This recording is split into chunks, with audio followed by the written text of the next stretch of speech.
Well, welcome back in, ladies and gentlemen, to the Hit It podcast. I am stoked, super stoked for this episode. An icon, a legend, the one and only Parks Bonifay joins me in the virtual studio today. What's going on, Parks? What's up, Tyler? Thanks for having me, brother. Big fan of Hey, the man. podcast. Yeah, dude, just from afar, and I know our paths have crossed throughout the years at Masters and things like that, but I've admired what you've been able to do on and off the water and where your career is going. But most recently, I'm just going to cut right to the chase. I was checking my Instagram one day, and all of a sudden, I see Parks Bonifay barefooting behind a Red Bull helicopter. Tell us about your latest stunt with barefooting. Yeah, well, I've learned you got to be careful like what you ask for Red Bull because all of a sudden you have something on a napkin at a bar or something, and all of a sudden it like comes to life, man. So, yeah, be careful what you ask for Red Bull because they make your dreams come true. But yeah, that was something that I mean, I remember when I was younger, I was a big Ron Scarpa fan, and like I was a big Mike Stipe, and I can't remember who it was, but I've seen people barefoot underneath the helicopter like that before, and so I did it up at Radar Lake with Chopper Dave. That's up in Seattle, Washington. And so I've done it up there a couple of times, and I put it on my social media, and like people kind of like freaked out on that. So after I saw the Red Bull chopper that does like flips and stuff, I was like, I hit up Red Bull. I was like, man, I have to like kind of do this behind the Red Bull chopper. And well, and then but I just couldn't do the same thing. So we had to like integrate the next level of the stunt and kind of progress it from just like starting underneath the chopper and then letting go. Yeah, we're gonna pull up that clip for all of those who joined us on YouTube, and you can walk us through it here in just a second. But that's not the first time that there's been a barefooting video out there. I also remember it looks like you're like in Florida somewhere, footing through the trees. Tell us about that stunt as well. Well, yeah, some of the tree stuff I've done like through the Winter Haven chain, and I've done it through the Claremont chain up here. But I actually like barefoot through the canals. But I wanted to make sure. Obviously, boats aren't supposed to go. I don't. You're probably not supposed to ski through there either. But I wanted to make sure that the boat wasn't going full speed through the canal. So I actually had like 1,000 foot rope, probably like 1,200 feet. And no matter how long the canal, I would get in the lake prior to it, and then the boat would go through an idle speed, stretching out the rope the whole time. And as soon as the boat gets through the canal, we throw it on the pylon and then just floor it. And I would kind of barefoot through like the canals and trees and stuff. And that's kind of like some of those barefoot edits that I've done in the past like 5 years. And it's kind of like just precision barefoot, and it's really fun to do. It's kind of crazy, but it looks good on camera. And I've always been a fan of like the old school barefoot videos and stuff. So to try to take what I've learned in wakeboarding and filming and stuff and try to apply it into like a barefoot section is kind of like where my head was at on some of those edits. Well, that's really cool. Well, I just went to the Red Bull chopper pick, and this clip is a minute 21, and a lot happens in that clip. Can you see this clip, Parks? I'll play this for us. I'm gonna go ahead and play this and just walk us through this entire video because this is intense. There's a lot going on here. Yeah, it's pretty chaotic. Yeah, we Can did. you? I'm not sure what's. I'm not. No, I can see a Zoom screen right now. I can't really. I can't see a Okay, you video can yet. see the Zoom screen. Let me do this. Let me do this. This is just me. Um, I'm gonna uh let's see. All right, I'm gonna start it over at the very beginning. Can you see that screen? Yep, I can see this. Okay, so here we go. What's happening here? So I'm giving a little intro to the. This is like a little teaser. It's kind of like a hyper teaser at the beginning to kind of see what's going to happen, but not see the full stunt yet. So you kind of like edit it like this to kind of like hook the viewers into the beginning of the edit instead of just going like straight into it. So that gave like a little teaser right now. And this is me. We're hovering at about 20 feet. And I'm dropping the rope down. I made sure I had a carabiner that weighed a lot because I didn't want the rope to get like caught up in the chopper. Obviously, there's me jumping out of the chopper in board shorts, deep water startup, and this is what made the stunt kind of different. Instead of starting underneath the helicopter, I'm transferring right here. So the chopper's trying to get lined up right with my shoulders. As soon as I have a good grip on the chopper, I'm going to toss the rope and then hang on to the bottom of the chopper. And now we're ripping probably like 50 miles an hour. We outrun the boat, almost hit the camera right there. and the drone pilot is just like insane. So now he goes up like 30, 35 feet and and I just swing and do like a backflip back into the water. A pretty chaotic 45 seconds, you Yeah, there's a know. there's a lot going on there. I was gonna just rewind this clip real quick. You can see you're super pumped at the very end of this. But I was curious to know because right here, when you grab onto the chopper, you go, it looks to your left, you kind of hook it with your arm, but that pilot stays really level, it looks like. Like, did you feel any Yeah, fluctuation there? no, he was actually Aaron Fitzgerald was a G of a helicopter pilot, man, and his precision flying was like so spot on. And it was actually super glassy that day. So we actually had to like texture the water up because when it's super glassy, he has a hard time having like exactly how high over the water he is. So he's using the towboat, the MasterCraft Pro Star that we had towing me. And so he's referencing how high he is off the water, kind of like compared to like the boat and him looking at like the texture of the water. And obviously, if you listen to the audio of that clip, there's the comms are real on that. So the all that communication back and forth is actually the guy in the in the towboat with us, and he's talking to the helicopter pilot, lower, lower, higher, higher, forward, forward. So he's trying to visually line the chopper pilot up in his headphones to get right on my shoulder where I could throw the handle. And Yeah, that was yeah, that was and we did two takes. So that was the second take right there. The first take was the backlit take. That's the one that Red Bull showed on their Instagram that they first showed, and that was the second take, a sunlit one. So we did two different takes, a backlit one and a sunlit one, uh, which was kind of crazy to have like both options, which was really cool. Yeah, talk to us a little bit about setting up a stunt like this. We've had Brian Grubb on the podcast as well, and we talked a little bit about what he does. But it's come to my attention that you kind of had to have a mastermind. You're throwing out these ideas. Also, Hayes Willis, very involved and instrumental with Red Bull to pull off things like this. Obviously, great exposure for water skiing. Tell us a little bit about that relationship and how this whole thing gets set up from an idea to an actual reality.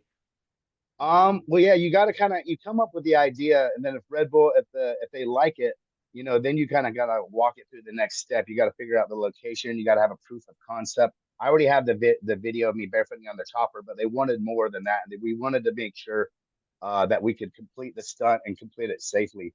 Uh, the last thing I wanted in that whole thing was anything go to happen with the chopper. So we actually, from me dropping the rope down with a carabiner to making sure that the rope was tight and not a whole bunch of like loose rope flying around, to the how we actually transferred the rope instead of being like right on the curl of the wake, and dropping the handle to where the handle could theoretically bounce straight up from there.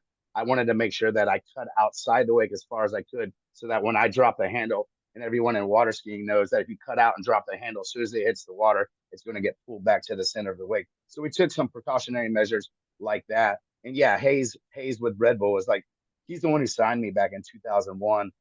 We worked together. He was my first team manager for like 8 years, and then he went and then he quit working for Red Bull. Still like kind of like worked for him, but he started Nitro City down in Panama with Travis Pastrana. He started the Rad Wakeboard Park down in Dominican Republic. So now, and then he actually ended up coming back to Miami and working, not as my team manager, but he's kind of like running the show for marketing, kind of like down there and helping our stunts like execute.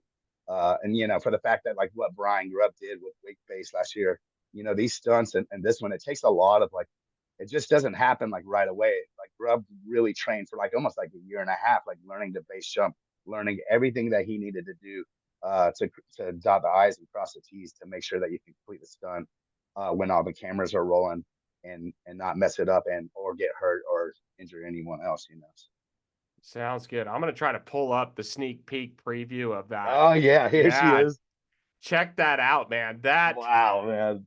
That is going to be the latest edition of the Water Skier magazine. And I love it, man. look how cool that is.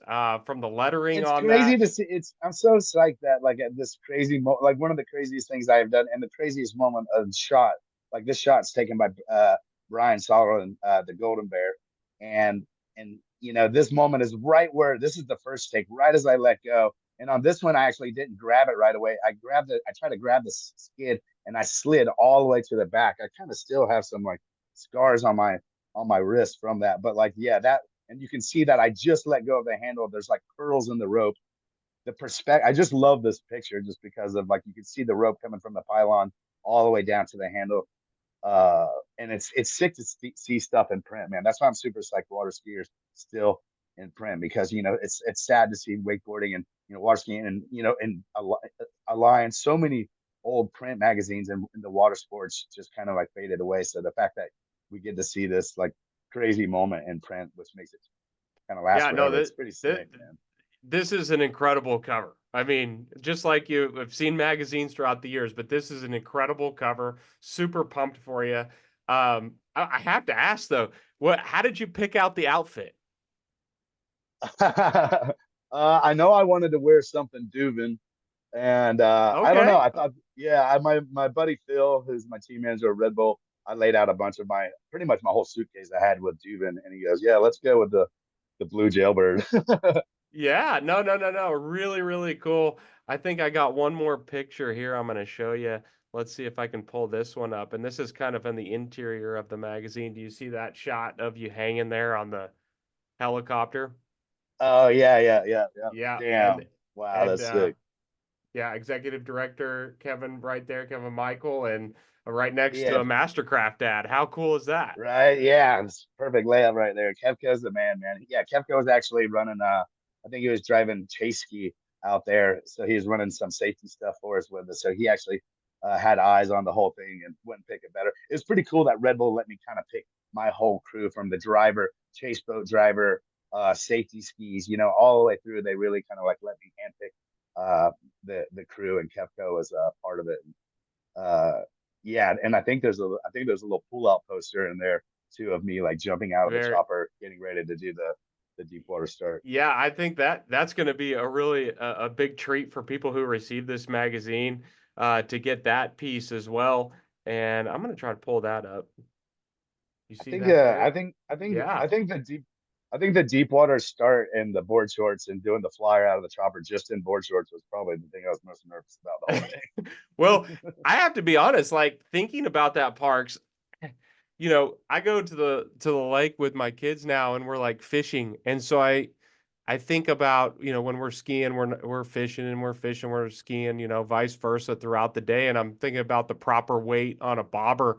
And that had me thinking about this whole thinking about the carabiner, right? Like you don't think about the carabiner when you're going to go ski to almost help you with the rope. Yeah. Is that is that a technique that you've learned from somewhere, or did you think of that on your own? Yeah, well, yeah. The backstory on that, like I said, I grew up barefooting, and I was the biggest Ron Scarpa fan. Like, and so actually, he did a flyer out of a helicopter in New York, and he did it from about 50 feet. And I was actually up there when I was 5 years old. They were filming a TV show, so I did like a little barefoot thing when I was five. But Ron did that stunt, so I got to see that stunt actually happen when I was 5 years old up in New York. And he truly jumped from 50 feet. Ron was a lot higher and then I went, but I actually called Ron and asked him about that, how he dropped the handle down, what precautionary measures like he kind of like took for the stunt, and he actually tied another barefoot handle to the other side of his. So he pretty much did what I did, but without a barefoot handle. So I used a carabiner, which probably weighs about the same as like a barefoot handle. Uh, so yeah, he dropped his the barefoot handle down. So I kind of learned that technique of and safety kind of thing from Ron, and just I'm a big history buff in like water skiing. I've gone down to Wormhole, Cypress Gardens, and I feel like water skiing is kind of like the most well documented sports, like even compared to like surfing and skating and stuff. I think like early water skiing has like some of the best like footage and photos. So I've just been a history buff on that stuff. So I just love the old school stuff, and I feel like that's why I kind of like it helps me navigate where I'm going in the future, knowing like how much they've done in the past. And if you go through the Wormhole Cypress Gardens footage, they've done like literally everything down there. So it's like as crazy as the idea you think you've had nowadays, Cypress Gardens has probably done it back in like Yeah, the '60s. really, really cool that Ron Scarpa's name has popped up again on this podcast. The last time that happened was when we interviewed The Keith St. bull, Ange, and he was just the same thing, just admiration across the board. 100%, man. Well, that perfect segue. Perfect segue.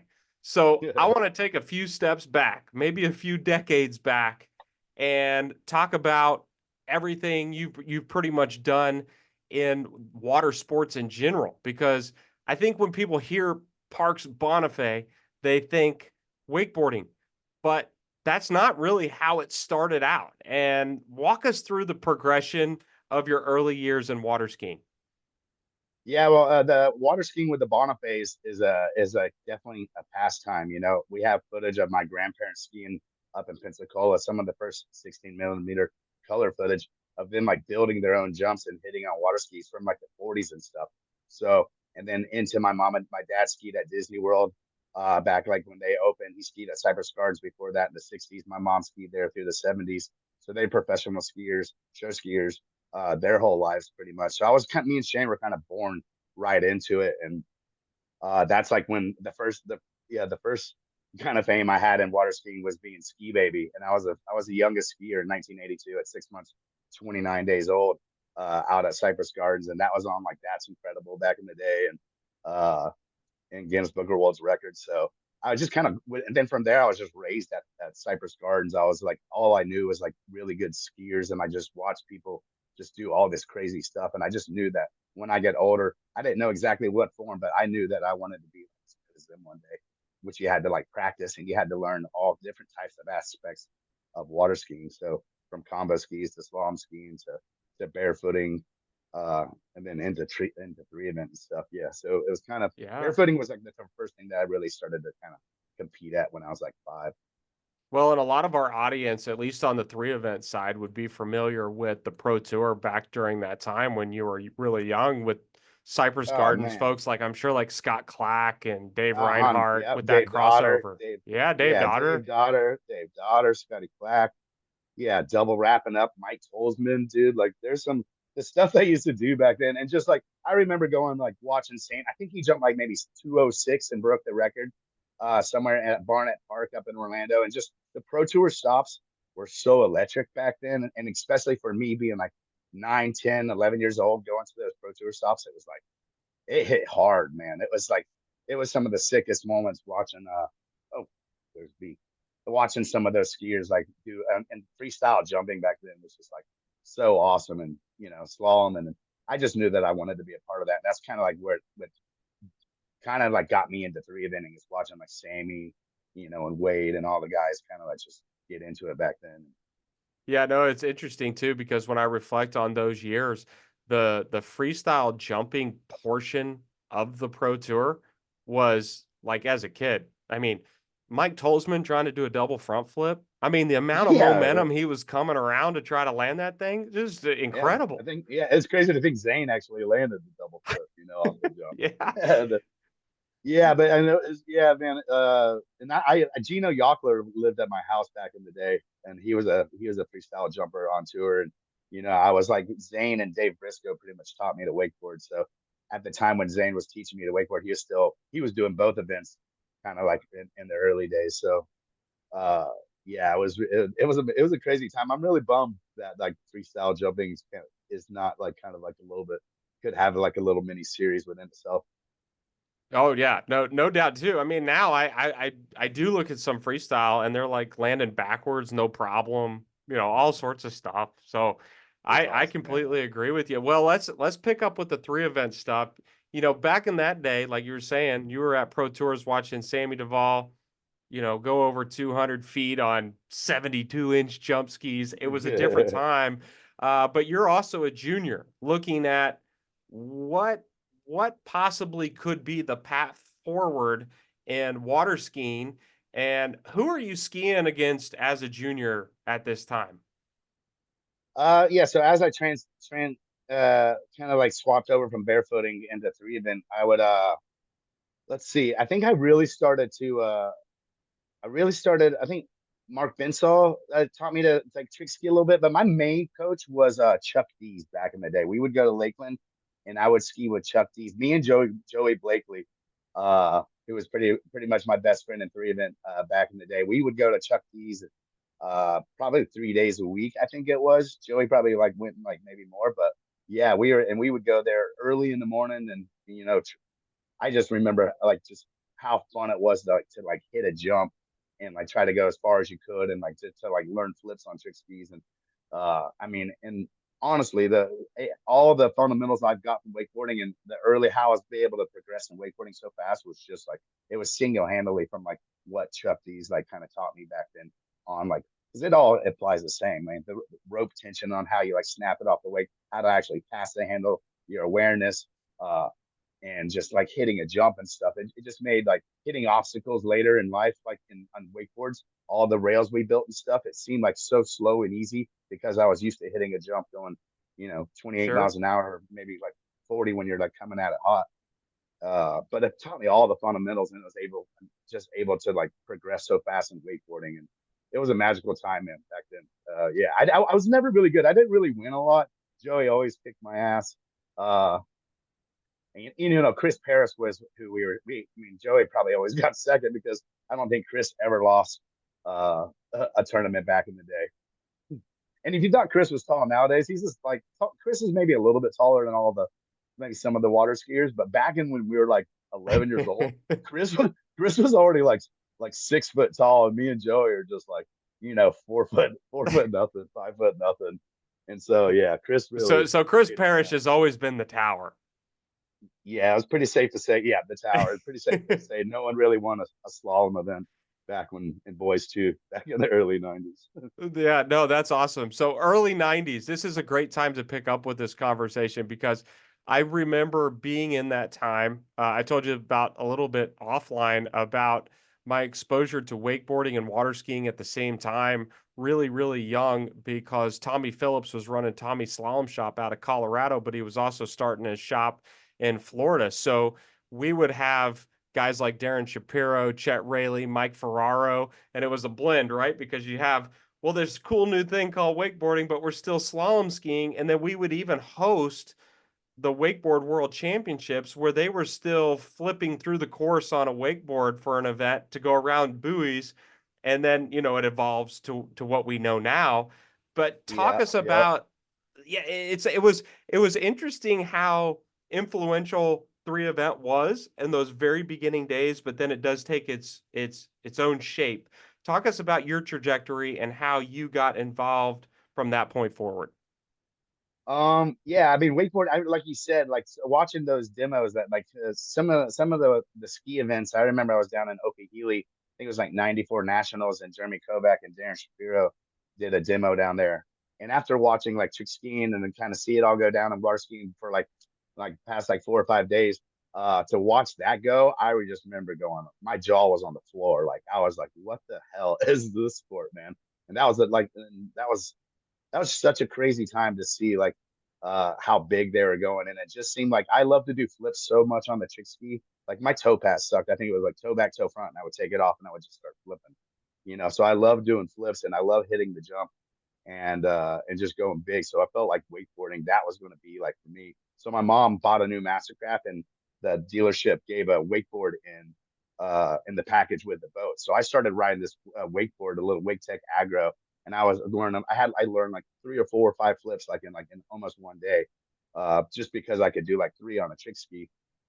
And like then water ski nationals was like 3 weeks away, and my mom like took the wakeboard. She goes, "You cannot ride this wakeboard until water ski nationals is done. We've spent way much time and effort and money with Chuck T's training that you're going to finish it out 3 event water skiing at least to the nationals, and then after that you can do what you want." And so yeah, that was a '94 nationals, maybe '93 down in Okehili Park. Jimmy Seamers won. Joey got second. I got third overall. I was in the lead going into trick. Somehow after slalom and jump, I was in the lead over Jimmy and Joey going in. And I've never really won anything big in 3 event ever. And I was coming in, trick was left, and Jimmy was like Jimmy and Joey were both really good trickers. And then I ended up kind of blowing it, fell on a 5. But that was I had it in my grasp.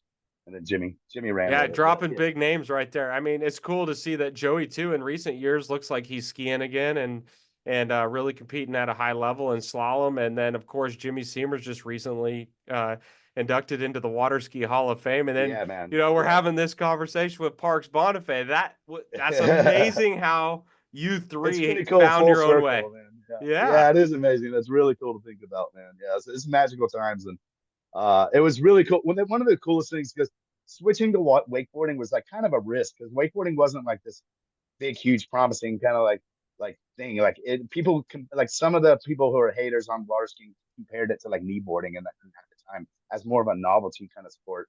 Like when ski boarding first really started to come around, and I just felt that it was going to be something bigger than like I didn't think that was a bad comparison comparing wakeboarding or ski boarding and to kneeboarding in the early days.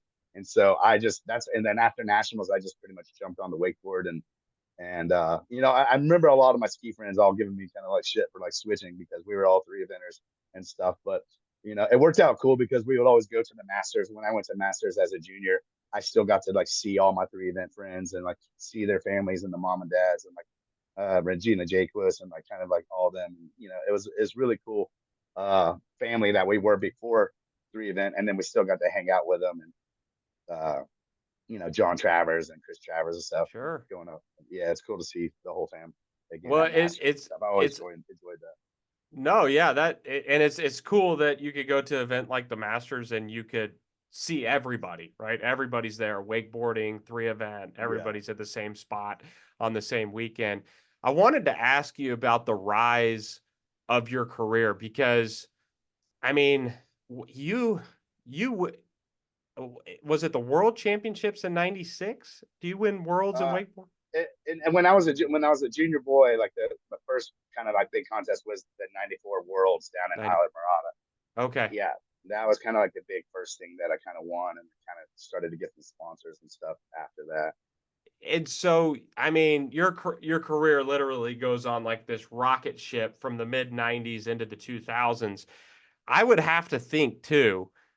Your name transcends the sport of water skiing. A lot of times in water skiing or wake sports, we know each other, but not necessarily the outside public will recognize a name. But Parks Bonifay does that. What was it like? Just were you in Florida or in Orlando, just walking around and starting to get name recognition from people, or people coming up and wanting autographs and things like that?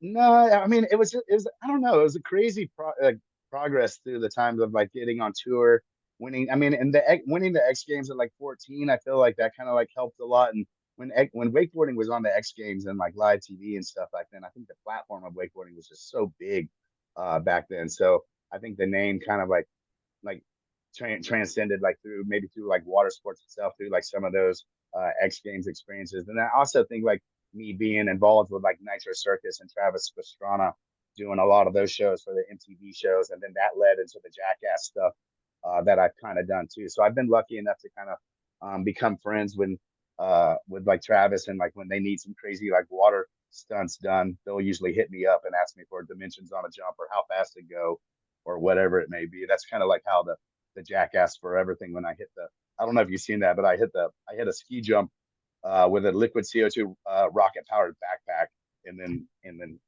without a rope, and then hit it the ignition right at the bottom of the jump and go flying out the front like 100 feet to my face. Oh my goodness. Oh my goodness. No, I mean I mean when you're dropping names like Travis Pastrana, I mean something's gonna go down, right? I'm not surprised. Yeah, it seems like then every time they needed some crazy stuff on water, our Travis's minds our minds kind of like think alike. So yeah, I'm real thankful. Just and I kind of met Travis through the X Games and stuff, and both rode for No Fear back in the day and stuff. So even when wakeboarding was out of the X Games, I would still go out to LA and like hang out and go to like some of the parties and go to the X Games and still be involved with some of the people out there. And I think that may have like kind of like paid off like in the future in retrospect looking back. It's just being involved and still in the scene out there. Uh, yeah, man, it's been a crazy ride. I don't think I don't know if it was just one thing that happened, but yeah, it's been a fun ride. I'm super thankful for everything and the way it played out. Yeah, it's so interesting, Parks, to reflect on your career because you've done so many things from being the youngest baby to ski, right? And then you're a barefooter, you're in the show ski world, then you go to three event, you're dropping names like at the time you were in the lead against Jimmy Seamers. Then you have your career in wakeboarding, legendary career in wakeboarding, but you're still going. And this recent stunt with Red Bull, kind of to go back to your roots and do some more barefooting. Uh, Yeah, I is can that how kind of you're looking at it now? Yeah, well, so the reason, so I ended up in 2006. I had an infection in one of my meniscus cleanups, just a regular orthoscopic surgery, but it ended up getting infected. I had a bad staph infection in my knee, so I was like bedridden for like 6 months. Couldn't wakeboard or even like barely walk for like almost a year and a half. So that's when I like cut my dreads, lost a lot of weight. So I like, and I didn't really know if I was ever going to be able to like kind of like wakeboard again, kind of like at that point Mm. because my knee was just so messed up from this infection. So it took years to kind of get back into like wakeboarding, and I ended up did wakeboarding again, but I never really did it competitively as hard as I did in the past, and I wasn't able to just because of the pain in my right knee. So that's when I kind of transitioned to kind of like maybe coming up with stunts and kind of like going to like locations with Red Bull and sliding icebergs, which can be like it's just not as hard as impactful or like on your knees or going to like Tahiti and going to Chopu and doing toes in the waves or even barefooting. I feel like in the later as I'm getting older, the wakeboarding it does hurt the knees the way like Sure. I like to ride. So uh barefooting's like kind of it's kind of funny that it's kind of full circle and now I'm doing a lot of barefoot stuff. It's something that I like just started to fall in love with when I was 5 years old. But it's pretty cool that but I think that's kind of because of like my knees and stuff. And barefooting like is a little bit easier, kind of like impact wise, like on your knees and stuff. So it kind of allowed me to kind of transition into something different. And my dad kind of did the same thing. My dad was in a bad motorcycle crash the night that his he was the first man to ever barefoot on his hands on the Johnny Carson show Mm. down in Cypress Garden. So when it aired that night, he was partying up in Pensacola, ended up getting in a bad motorcycle crash and almost dying. And so and he ended up losing like an inch of his femur or something crazy. So he could never really like jump and like do crazy water skiing stuff. And that's why he kind of like went to barefooting and flying hang gliders and stuff, which he kind of like had a whole career within itself. So I learned from my dad kind of like on that, like how you can transition from an injury into something that you still love and have a passion for and to push the limits because he still That did that. Like my dad would fly the opening ball in for the Philadelphia Phillies from the upper deck. He would build a deck, jump the ball, like fly the ball in with a hang glider, land on home plate and give it to the ump. And he did that like 3 times. And it was crazy. that is amazing. That is Peter B. amazing. Yeah, Peter B. Well, here we and I his name's already come up on this podcast, but Sammy Duvall, we had Sammy on the show a couple years ago, and we were talking about how different today's water sports are compared to when we were just talking about the early 90s. I mean, I think even before wakeboarding takes shape, I think it was the logical path to be very competitive and try to maybe go compete on the pro tour, get sponsors in that way. But Sammy was talking a little bit to on the podcast about almost the way the surf community is. The surf community seems to have a very competitive aspect, but then it has another aspect where it's really to go get the shot or do the stunt or travel the world. That seems to be when I talk to Brian Grubb, and then I'm also talking to you a little bit about this. It's almost an alternative career path that really didn't exist maybe 30 years ago. No, you're 100% right. And if you just, I think it's just the way the world's turning too. Like back in the 70s, 80s, 90s, even the early 2000s, it was about competing. It was about podiums. That's how you showed up for like your sponsors and stuff, and they're paying you to kind of get out there on the circuit and kind of and get up there because that's kind of that was before videos were like really like a big thing. So like I mean, wakeboarding videos were always been a thing like within wakeboarding, but I feel like yeah, you're right. The competitive aspect was what it's about, and nowadays I think it has transitioned to like what's the craziest spot that you've never ridden or you probably never ride again? What's like can you like Gunther Oka go and ride behind like airboats or Grub doing wake base or any of the crazy stuff like Grub does? I think this day and age it's a content driven society, man. That's what the consumers want. That's what the sponsors and the people who are paying the bills want. They want like content because that's what I mean. The deal. Everyone's on their phone scrolling, scrolling, scrolling, and so I feel like contests are still important, but I feel like maybe that's possibly why like the contest and the pro tour is not as big as it was back in the day.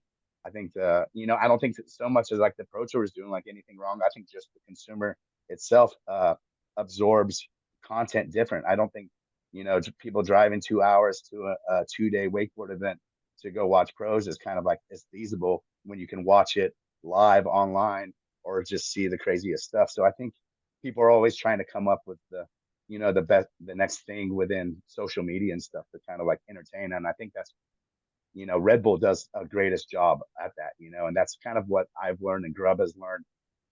You don't have to compete, you don't have to chase the pro tour, but if you can think of something that's never been done or a place that's never been ridden or some crazy idea, even if it has been done, just shoot it different. Some stuff has been done for before, you just haven't shot it the new day and age with FPV drones or whatever it may be in the next like best camera. So uh, yeah, Red Bull's really just tip of the cap to them. Like, allowed Grub and I and a lot of the other athletes to just like chase our dreams and do something that we've never really thought we'd be able to do. And they have the resources all over the world to do like anything you want. So if you can kind of step back and see what kind of hasn't been done, know your history, know what has been done, and kind of like you can kind of like navigate kind of like the barefoot and behind F1 cars or whatever it may be. It's and Red Bull really makes those dreams kind of like happen and allows us to like have the freedom. And not just Red Bull, but like even Ronix and MasterCraft, like they've had my back for, I've been with them 23, 24 years now. So Wow. through injuries and just transforming and kind of evolving through my career, they've always had my back and always believed in my vision and kind of like supported me for whatever I've done. And very thankful. That's amazing. One of the things that I've admired about your career, um, is you've been part of each of those things. You've been a part of the very competitive side of water sports, and you've been part of the creative side. But in each of those spheres, you have always been super pumped up for your fellow competitor when they do something great, right? Like I remember competitions when you were wakeboarding, looked like you were going to win, and then somebody just does something crazy and they just barely sneak the title away from you, but you're so pumped up for him. Brian Grubb does Yeah, what for he's sure. doing, Yeah, you're man. super pumped up for him, right? Like, That's what tell us that's about what that. it was a magical time, like you were saying. It's a magical time back then because we were on the tour with my brother and like eight of my best friends. So it was like pretty crazy that we got to travel the world and do what we love to do. And yeah, and if my brother or like any one of the homies won, any one of the pointless crew won, yeah, like we were going crazy for him, man. And yeah, the camaraderie was just like through the roof, man. And we definitely felt like we were a crew back then and kind of like had each other's back and kind of like no matter, even if someone was going to win and someone came from behind, and like when Danny beat me at X Games and landed the 900 off the double up when I almost won three X Games, and he went it. That was his first one that he won. He went on to win like I think three or four more. But yeah, I like run down the beach and just like get on my knees and like bow down to him. And there's some really cool footage. That was all on like live TV on X Games. And Rodrigo Donoso, he has like one of the coolest pictures ever of that moment. Maybe try to get it to you. But yeah, it was a crazy time, man. That was unbelievable. I mean, I remember as a kid, I'd come home and just like we knew when it was going to come on the X Games and we'd watch it, and it was a magical time. Well, you talk about the barefoot stunt, but you're also picking up the microphone more recently in more recent years, announcing events. And from what I can tell, I just listened to the Grab Matters episode. I encourage everybody to go check that out. That was Yeah, it's a great a great podcast. interview. Great Yeah. podcast. Um, and it sounds like you really do your homework about these athletes. I mean, you really know what they're about, what they're going to do. Tell us about your mindset when you're out there announcing. Yeah, man, I think that I still love this shit, man. Like I seriously love I follow whether I'm at the Masters or not, or any of these wakeboard contests or even ski contests across the world. I'm typically watching like all these things on live stream if I can at home. I truly like still live, breathe, eat this stuff, man. And I think like that's why I just want to be involved with wakeboarding, give back to like wakeboarding, what wakeboarding's kind of like given me. So if I can, you know, get with Red Bull and come up with a double or nothing event to help push the sport of wakeboarding and push the riders, and then also commentate that, or go to like Lithuania and commentate some of these events. Man, I love it, and I follow it like intently, so I know, to where maybe some of the domestic guys who don't travel as much, I'm very aware of like how good the riders are and their names and their styles like overseas and stuff. So, and not just within wake, but like within cable too. And the two of those are just two giant monsters and two separate kind of entities in itself. Like how much cable riding and boat riding are different, how the industries have just like they literally have their own industry within themselves. So it's pretty cool that I'm involved with both of those. I host the pro wakeboard tour with Alexis Moore and Dano, and I'm able to like commentate like Wake the City up in like Wisconsin and do some other like Red Bull events. So I'm really cool and fortunate that I'm able to be involved in wakeboarding and kind of give my breakdown and kind of give my color to what I to what's going on, because I feel like I have been in those boots a lot before. I feel like I can kind of relate to like what the rider's feeling, the scenario he's in, what kind of pressures he's in, what kind of pressure he's maybe not feeling. So I'm able to like dissect kind of like the emotions in the event from like a rider standpoint, which is really fun to do. I enjoy doing it. Yeah, and you're super good at it, and you bring the history, the credibility to the microphone, which is incredible. So, I hope you Thank keep you, bro. doing that. Thank you, bro. Maybe we're gonna have to pull you over to the 3 event side one of these Let's days, go, dude. Let's go. and Yeah, yeah, yeah, I little would love to surprise announce an announcing. event I with you. love to get in on that. Yeah, let's do it. Let's do It's just out of it. curiosity, what does a typical week look like for Parks Bonifay? I know that you say like the wakeboarding, there's a particular style in which you like to ride, so maybe you're not out there as much, but you're doing some barefooting. Do you try to get on the water like every now and then, or how does that work? Yeah, I mean, I still get out there. It depends on the time of year what I'm doing week to week. I just got engaged this year, so Oh, I'm getting married congratulations. next year. Yeah, so that's exciting. And so my fiance, she moved in with me a couple years ago, so that's good. And then now we got a new puppy. We got little Party B, the little corgi. So so that's a new addition. But yeah, I actually just took the boat out for the hurricanes. We've been dodging hurricanes around here. So the lake's up like 4 or 5 feet. Some houses around the lakes are getting flooded. I'm kind of above, but so yeah, that's kind of been like the latest involvement. But if it wasn't for that, we would have the boat down there, and I'd be out there maybe taking a wake surf sesh, maybe a small wakeboard, maybe a wakeboard set, maybe some foiling. We got a couple sea-doos here. We drop in and go venture around. I live on the Claremont chain, which is an 11 lake chain, so it's cool to get on those and just cruise through the chain. There's a couple bars and restaurants that you can just cruise to and get some food and stuff. And yeah, the neighborhood's pretty cool around here. I love Claremont area. There's a lot of skiers around here. Little Asher lives out here. There's a handful of us out here. That's great. That sounds like a ton of fun. So when we talk about the future, is there any goals out there? What's next for Parks Bonifay? Oh man, uh, I don't know, man. I'd be lying if I told you. I think I don't know. I want to keep on doing the hosting kind of thing. I'm partners in Ronis Wakeboard, so uh, that's always an evolving kind of like thing right there. And we got some surprises coming out with MasterCraft, so there's a. I just want to keep on like chasing the dream, man. I love being able to still travel for wakeboarding, whether it be commentating or helping put on events or any way I can to do boat shows. And honestly, I like when I do boat shows. It's so fun to get back out on the road and have, because I've been lucky enough. My career spanned like almost like 30 years now, so it's really cool to like get out when I'm at boat shows and just events. When people come up and like reminisce on like, I don't remember when we were in '98, we did this, we did that. I truly love those stories, man. If you're ever like, if you ever see me and you have a cool story, I beg you to come up and like share it with me, because I love going down memory lane and just chatting with the old school fans and people about the old days, man. It's really fun. So You know what's so interesting about that too, Parks, is as a commentator now that you're out there commentating, you were at a time when a lot of the tricks were being invented. So you're naming a lot of these tricks. So the progression of where they started and where they're at and the way they got their name and all those types of you things. know, Tell us it's about funny you that. say it's funny you say that, because like that's on that what you just said is kind of what made me want to switch to wakeboarding. Like at the time, I had been three eventing for like 4 or 5 years now, and I've learned that like, and I loved it, but I didn't like the structure of like how you only had 20 seconds. You only had, you could only do these set of tricks. You had to run the same course, the same speed. Everyone's kind of do the same thing, but a little bit better. So wakeboarding felt like it had some type of unwritten book to it and some type of freedom to it that I just like gravitated to. And I knew that from an early age, because I mean, they have the craziest name for grabs: roast beef, chicken salad, taipan, Canadian bacon. Like the tricks are just like the tantrum and stuff. So I know there's all these crazy names for tricks, and I was like, shit, man, I just want to wakeboard and I want to try to invent as many tricks as I possibly could.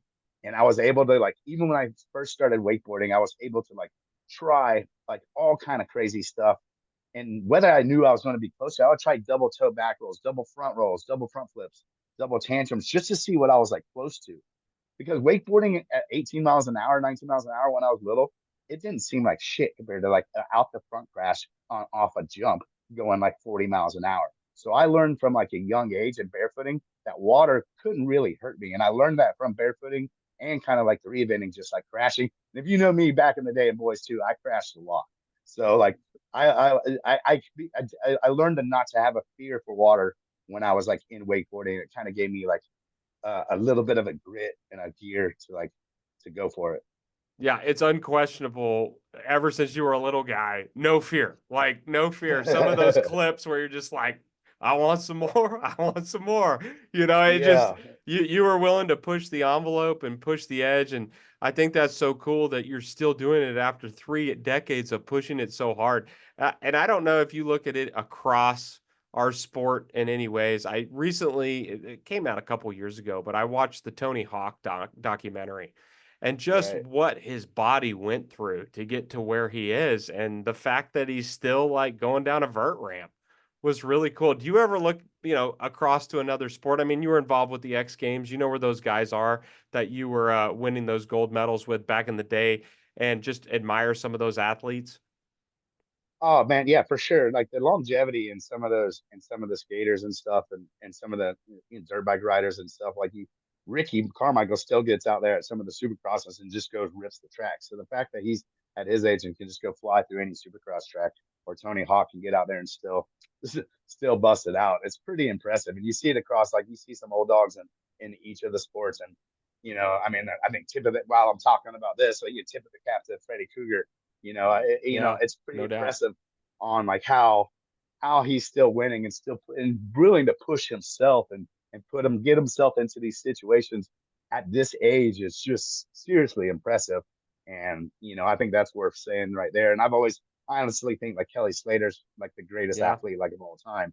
And if you look at him, like his longevity within surfing is still it's remarkable. So yeah, I mean, I wish my health and knees were like a little bit better to where I can still wakeboard. And but I did make a double flip, a double half cab roll on the wakeboard Wow. last year. So at Okay. 42 years old, at 42, I still Not made a bad for double a flip. So 42-year-old. and I might be the oldest wakeboarder to land a double flip behind the boat so far. So well, we'll see how that ages. I don't think it'll age. That's awesome. Well, Parks, at this time of the episode, this has been an amazing episode. I just wanted to give you the opportunity to give a shout out to anybody, your sponsors, people that you would like to thank, and where people could find you. Yeah, man. I mean, obviously, big thanks to my mom and dad. Without them having the ski school and the drivers and just giving us the vision, they pretty much like set it in stone and set the way for us.